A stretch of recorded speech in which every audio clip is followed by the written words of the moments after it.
Bueno, aquí estamos una vez más. Hemos recibido varios comentarios en relación al tema de los abogados, pero debo insistir que por mucho tiempo los abogados en efectivo han solucionado problemas a las personas y por regla general han funcionado bien. Obviamente hay excepciones. Y al efecto quiero señalarle que hay 3 posibilidades a las personas para que puedan hacer efectivos sus derechos cuando se sientan afectados cuando un abogado ha actuado en forma incorrecta. Y esto es gratis. Primero, si saben que el abogado es colegiado, entonces pueden ir al colegio de abogados y hacer una denuncia.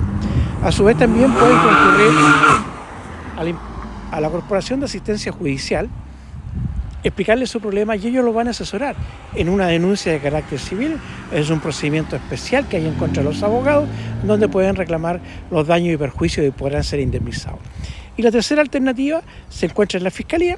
Ustedes van a la Fiscalía, también es completamente gratis, hacen su denuncia y el fiscal califica en cuál de las 2 alternativas cae y si efectivamente sale responsable el abogado hay consecuencias gravísimas, una que es la suspensión del ejercicio de la profesión y también puede llegar a una sanción de perpetuidad, es decir, que nunca más podrán ejercer como abogado.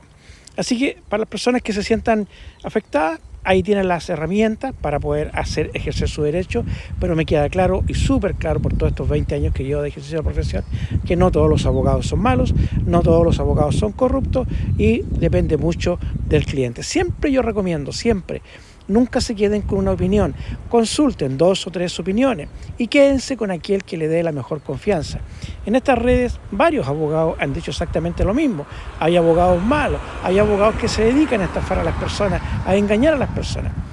Confíen en el que se sientan confiados. Siempre yo digo, un abogado sabe del resultado de un juicio con la primera entrevista. No necesita texto, no necesita nada, porque uno con la experiencia que tiene ya sabe qué es lo que puede resultar. Y en este sentido quiero plantearles a ustedes en esta convivencia que estoy haciendo con ustedes, cuáles son los principios básicos que he podido observar en esta vida profesional.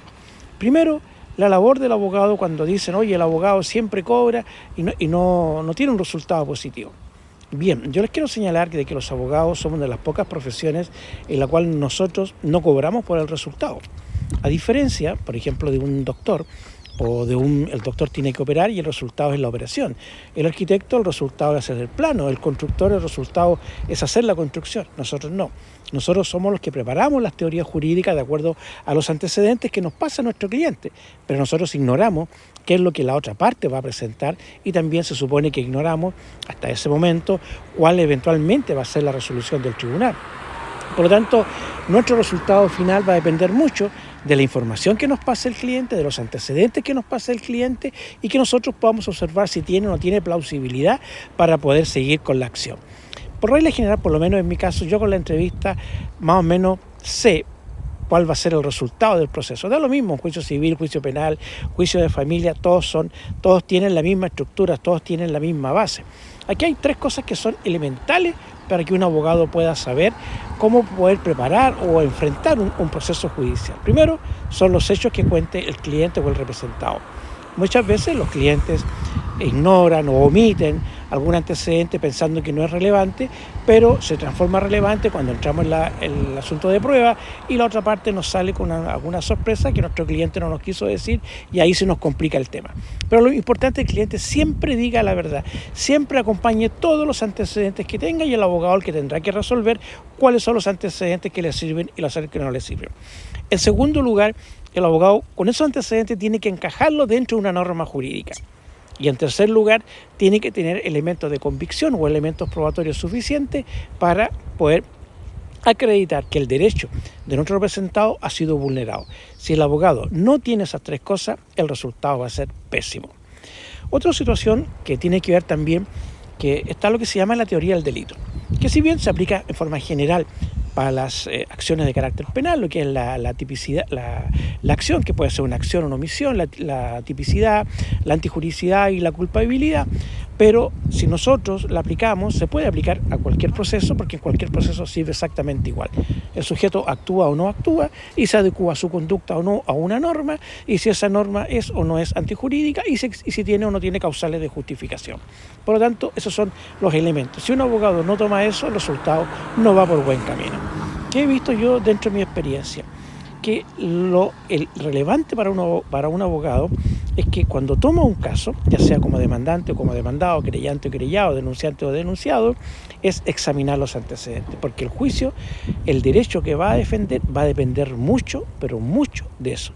Es ahí donde se endereza el camino, es ahí donde se establecen las reglas del juego y es ahí donde uno sabe dónde va a poder llegar.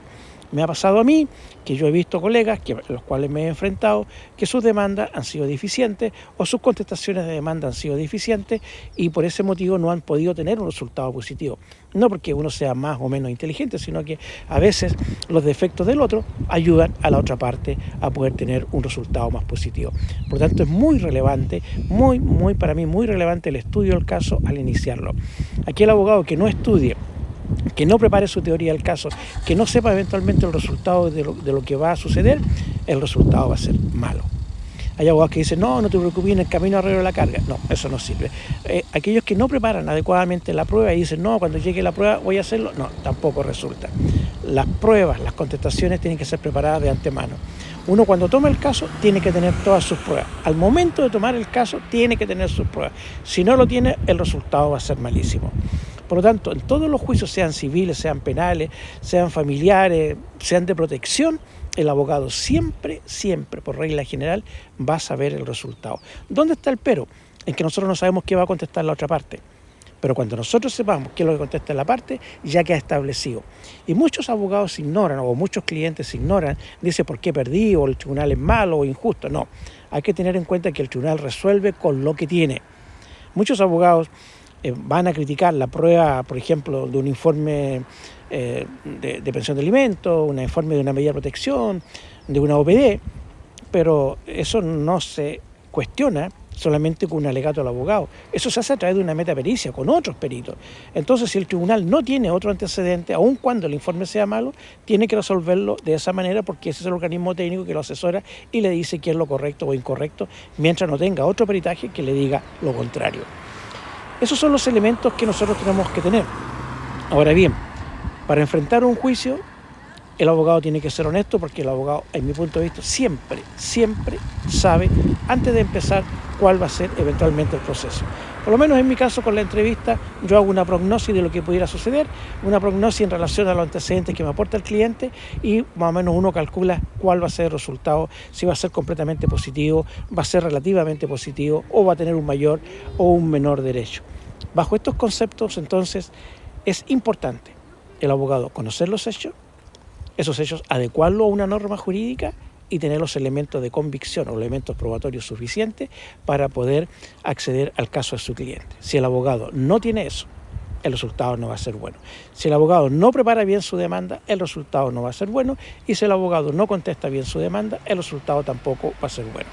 Por lo tanto, la conclusión de este sistema nos está diciendo que aquí no hay abogados corruptos en forma general, no hay abogados malos en forma general. Estamos viendo lo que pasó recientemente, el caso Barriga, el caso del Monsalve, el caso del otro que han sucedido, donde obviamente la justicia ha funcionado y el gran poder de los abogados o el gran poder económico no le ha servido y las personas están privadas de libertad. Por lo tanto, el sistema sí funciona. Es por eso que el equilibrio de la justicia, el equilibrio que tiene que existir entre una correcta administración de justicia nos afecta a todos, no solo a los jueces, sino que también a los operadores que somos nosotros, los abogados, a los funcionarios intermedios, a los receptores. Ahí tiene que haber el justo equilibrio para que haya una justa administración de justicia. Todos debemos participar por esta justa administración de justicia y tenemos que saber enfrentarnos a nuestros clientes. Eso es por ahora y nos veremos en una próxima oportunidad. Gracias.